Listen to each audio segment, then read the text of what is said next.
অভিনেতা, সাহিত্যিক, নাট্যশিল্পী, কবি সৌমিত্র চট্টোপাধ্যায়ের অনেক পরিচয়। তবে এই অনেক পরিচয়ের মধ্যে তার অভিনয় প্রতিভার জন্যই বোধহয় তিনি সব থেকে বেশি জনপ্রিয়। আর শুধু জনপ্রিয় নন, চলচ্চিত্র জগতে তিনি রীতিমতো একজন কিংবদন্তি। বাংলা সংস্কৃতির সঙ্গে গভীরভাবে জড়িয়ে থাকা এই মানুষটি গত বছর আমাদের ছেড়ে চলে গেলেন।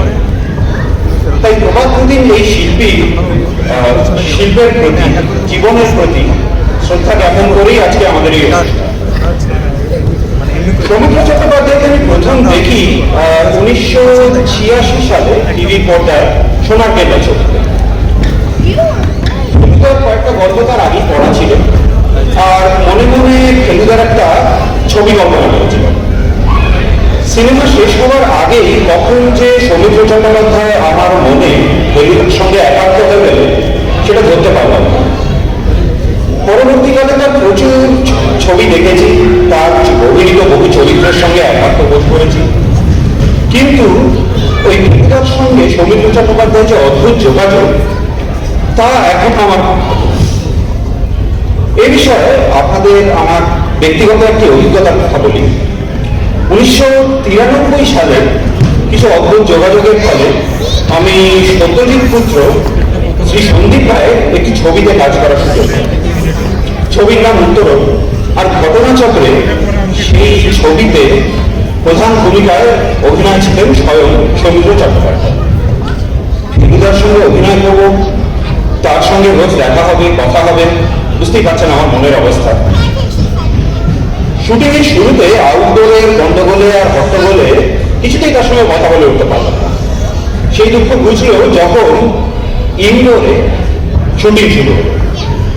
গ্রিন রুমে ফেলুদারই একটা বই আমার হাতে ছিল, আমি বসেছিলাম গ্রিন রুমে।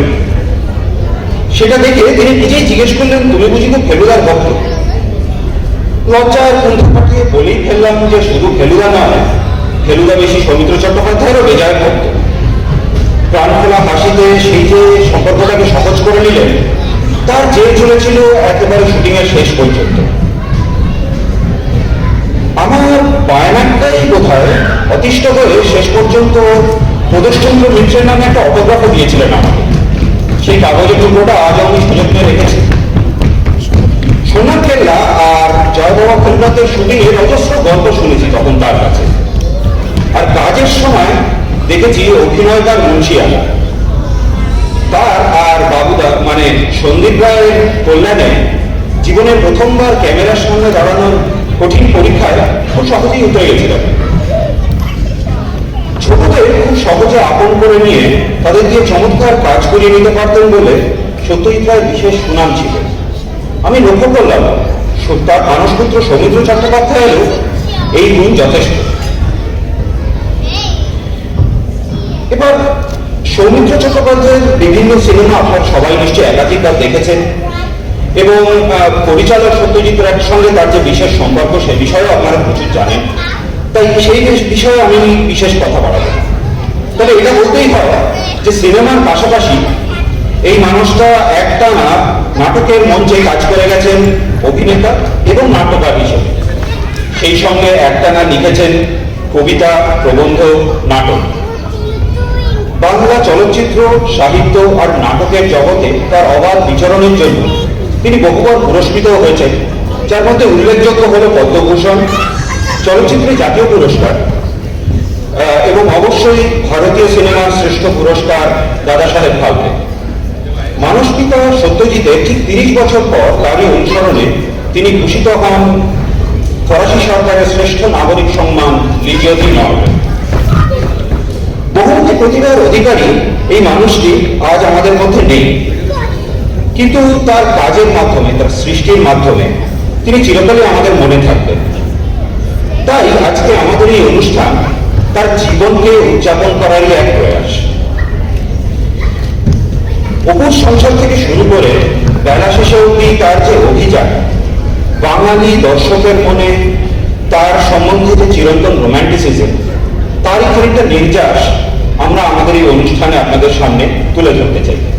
আশা করি আমাদের এই প্রয়াস আপনাদের ভালো লাগবে। নমস্কার।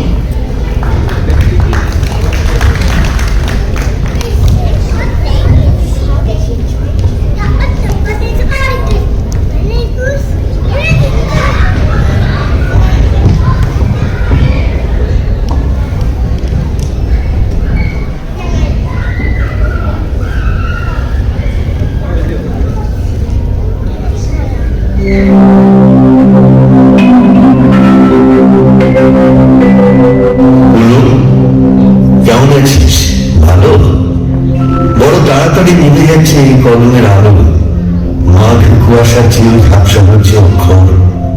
কোথা দিয়ে কেটে গেল যে এতগুলো বছর, যেন রেলের চাকায় বেঁধেছিল কেউ দিন ঘড়িটার কাঁটা। অনেক কষ্টে জোগাড় করেছি তোর ঠিকানাটা, এই দেখ, পরিচয়টাই দেওয়া হয়নি কথায় কথায়। চিনতে পারছিস? রোড 46, অপূর্ব কুমার রায়। তোর সাথে শেষ দেখা নাগপুর কলিয়ারি। তারপর জানিস খুলনা গেছিলাম অপর্ণাদের বাড়ি। খুলনা তো এখন বাংলাদেশ, ওখানে কে থাকে? আমি ছাড়া তোকে এখনো কেউ পুলু বলে ডাকে? কাজে এখন বিয়ে করেছি, চাকরি করছি কলকাতায়। সেসব যাক, এবার আসি যে জন্য চিঠি সেই কথায়। জানি না কোত্থেকে শুরু করবো, ঠিক কোন দুঃখ ভোগ। তোর সাথে প্রায় 30 বছর পরে তো যোগাযোগ। তুই বলবি আমার দোষ, রাখিস কি কেন যোগাযোগ? যোগ আর যোগ রাখবো কোথায়? আনুষ্ঠান শুধু নিয়োগ।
রাতের সব তারাই আছে দিনের আলোর গভীরে।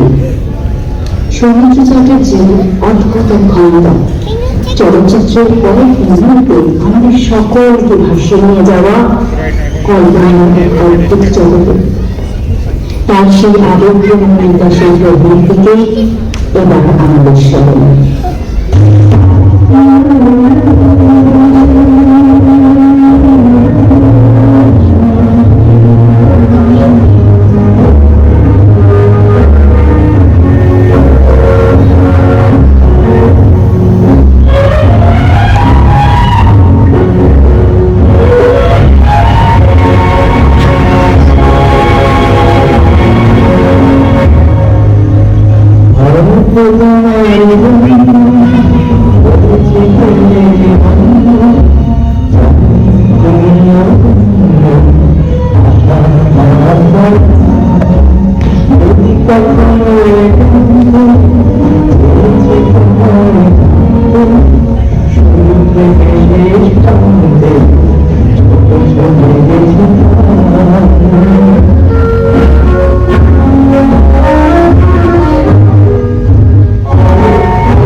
দেখেছি শারদ প্রাতে তোমার, দেখেছি মাধবী রাতে তোমার, দেখেছি শারদ প্রাতে তোমার, দেখেছি মাধবী রাতে তোমার, দেখেছি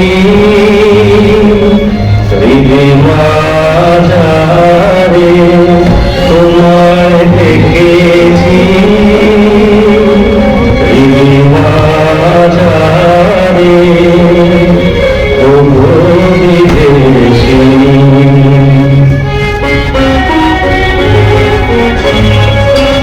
আমি আকাশে পাখি আঁকা শুনেছি শুনেছি তোমারি গান।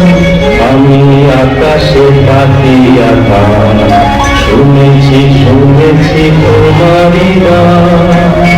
আমি তোমারে শোকেছি প্রাণ গো বিদেশিনী, আমি তোমারে শোকেছি প্রাণ বিদেশিনী ভুবন ভূমিয়া শেষে আমি এসেছি নূতন দেশে ভুবন ভূমিয়া শেষে আমি এসেছি নূতন দেশে আমি অতিথি তোমারি দ্বারে আমি অতিথি তোমারি দ্বারে ও গো বিদেশিনী ও গো বিদেশিনী ও গো বিদেশিনী ও গো বিদেশিনী।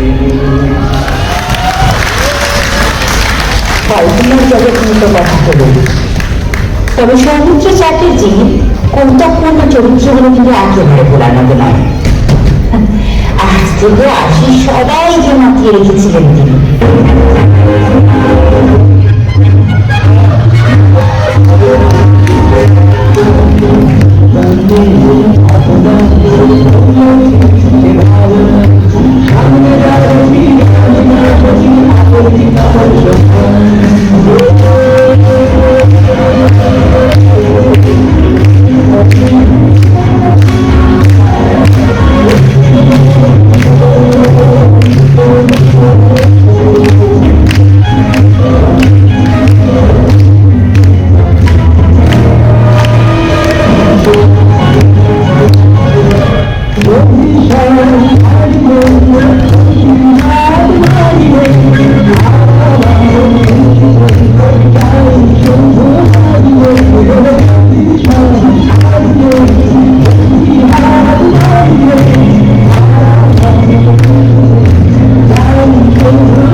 এই সুরটা শুনে আপনারা অনেকে নিশ্চয়ই আন্দাজ করতে পেরেছেন যে এরপরে আমরা কি নিয়ে কথা বলতে চলেছি। হ্যাঁ, আপনারা হয়তো ঠিকই ধরেছেন। এরপরে আগামী কয়েক মিনিট আমাদের আলোচনার বিষয় হলো ফেলুদা। উচ্চতায় প্রায় 6 ফুট, শার্টের কলার 16 ইঞ্চি,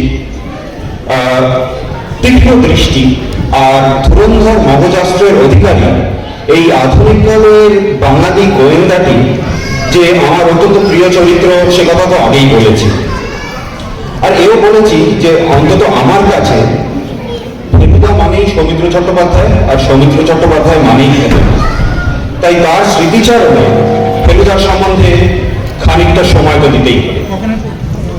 এখন সমস্যা হচ্ছে যে বাঙালি অডিয়েন্সের কাছে ফেলুদাকে নিয়ে কিছু বলতে যাওয়া খুব মুশকিল, কারণ সবাই মোটামুটি ফেলুদা সম্বন্ধে সবই জানে।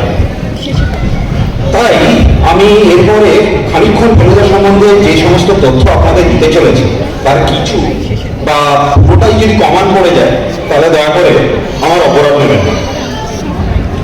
প্রথমে ধরা যাক ফেলুদার অস্ত্রের কথা।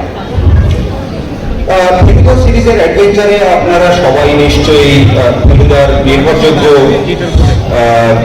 কোল্ট পয়েন্ট 32 রিভলভারের কথা শুনেছেন, কিন্তু ফেলুদার নিজের কথায় তার 3টে নির্ভরযোগ্য অস্ত্র আছে যা তিনি সবসময় সঙ্গে নিয়ে ঘোরেন।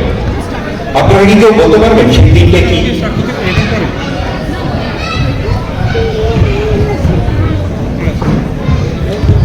আচ্ছা, আপনারা কেউ চেষ্টা করলে আমি শুনতে পাইনি, যাই হোক আমি নিজেই বলে দিচ্ছি। সেই 3টে হলো ফেলুদার মস্তিষ্ক, তার দৃষ্টিশক্তি ও তার স্নায়ু। এই তথ্যগুলো আপনারা পেতে পারেন জয় বাবা ফেলুনাথ গল্প থেকে।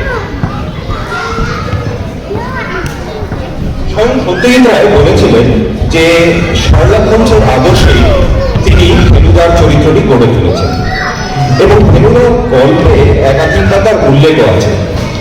এবার ফেলুদার কথা যখন উঠল তখন আপনারা নিশ্চয়ই জানেন তার সবজান্তা জ্যাঠা সিধু জ্যাঠার কথা। আপনারা কি বলতে পারেন যে সিধু জ্যাঠার চরিত্রটি কার আদলে তৈরি করা হয়েছিল?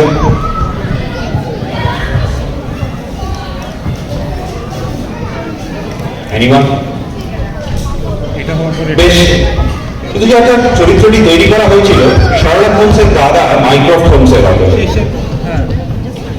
আপনারা যদি কেউ খুব খুঁটিয়ে বাদশাহী আংটি বা জয় বাবা ফেলুনাথ করে থাকেন তাহলে লক্ষ্য করবেন দুটো গল্পেই উল্লেখ আছে ফেলুদার কলেজ জীবনে ক্রিকেট খেলা। ফেলুদা কলেজ জীবনে মাঝে মাঝে ক্রিকেট খেলতে এবং ক্রিকেট খেলতে উনি বিভিন্ন জায়গায় যেতেন, বিভিন্ন শহরে। তো আপনারা কি বলতে পারেন যে ফেলুদার ক্রিকেটের মাঠে স্পেশালাইজেশন কি ছিল?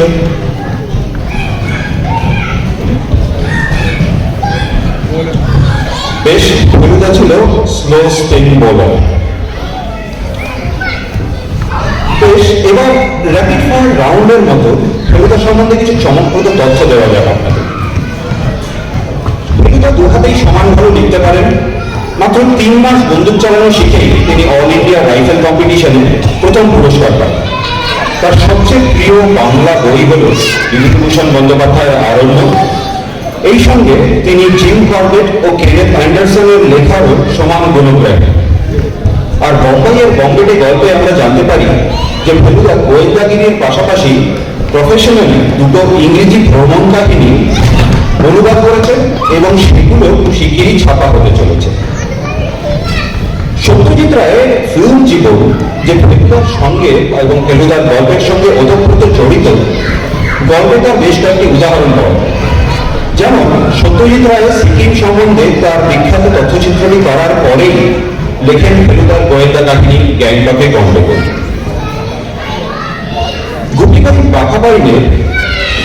বাঘাবাইনের ছবি হাল্লার রাজার সেই দুর্গই আসলে কিন্তু সোনার কেল্লা।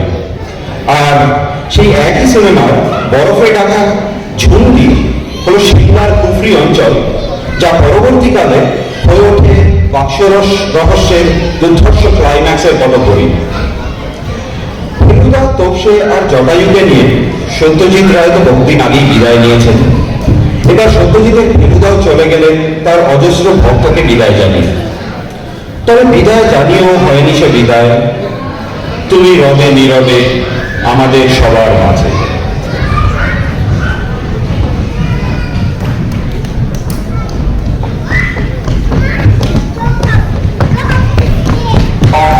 কালের যাত্রা তুমি শুনতে কি পাও, তারি রথ নিত্যই উধাও, জাগাইছে অন্তরিক্ষের হৃদয় স্পন্দন, চক্রে বিষ্ট বক্ষ ভাঙা তারার ক্রন্দন। সেই ধাবমান ঢাল জড়ায় ধরিল রে ফেরিবার জাল, তুলে দিল দ্রুত রাতে দূরে মনে হয় অজস্র মৃত্যুরে আর আসিলাম আমি হব পথের শিখর চূড়ায় রথের চঞ্চল বেগ হাওয়ায় উড়ায় আমার পুরাণ নাম ফিরিবার পথ নাকি দূর হতে যদি দেখো চাহে পাইবে না চিন্তা এই বন্ধ বিদায়।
হ্যালো, আমি এতক্ষণ ধরে নাচ করছিলাম, কিন্তু দু একটা কথা বলতে চাই যদি একটু সময় পাওয়া যায়।